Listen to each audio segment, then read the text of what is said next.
আগের দিনের পড়াগুলো করে এসেছো? স্যার করেছি। তাহলে জিজ্ঞাসা করি, পলাশির যুদ্ধ কবে হয়েছিল? পলাশির যুদ্ধ 1760। কেন? এইটা তো আগে পড়িয়েছিলাম তোমাকে। এইটা তো তোমার পারা উচিত ছিল। না স্যার, আমি পড়ি, বিশ্বাস করুন, কিন্তু আমার না ঠিক পড়াগুলো মনে থাকে না। যতবারই পড়ি আমি খালি ভুলে যাই। এটা তো একদমই ভালো না। তোমাকে যখনই পড়া জিজ্ঞেস করি তুমি পড়া পারো না। না না, এইভাবে চলতে পারে না। তোমার মাকে এবার জানাতেই হবে। আর এরকমই যদি চলতে থাকে তাহলে কিন্তু তোমাকে আমি আর পড়াবো না। না না স্যার, এরকম করবেন না। আমার মা খুব রাগী, জানতে পারলে খুব বকবে আমায়। আমি কথা দিচ্ছি, আমি পরের দিন থেকে চেষ্টা করব রোজ পড়া করে আসা। Good evening.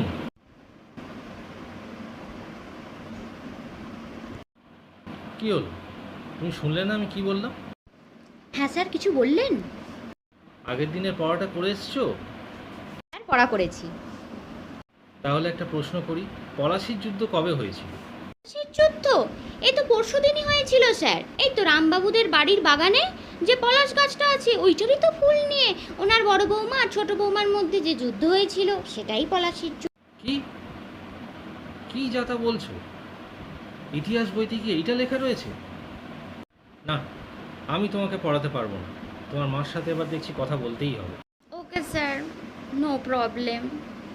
কিন্তু আমি যতদূর শুনেছি আপনার স্টুডেন্ট সংখ্যা খুবই কম। আমাকে ছেড়ে দিলে আপনারই হয়তো অসুবিধা হতো। ঠিক আছে, কোনো ব্যাপার না। আমি মাম্মিকে গিয়ে বাড়িতে বলছি। আমাকে আবার টিচার খুঁজতে হবে। আচ্ছা ঠিক আছে ঠিক আছে, ওরকম করার দরকার নেই। পরের দিন থেকে ঠিকমতো পড়া তৈরি করে আসবো।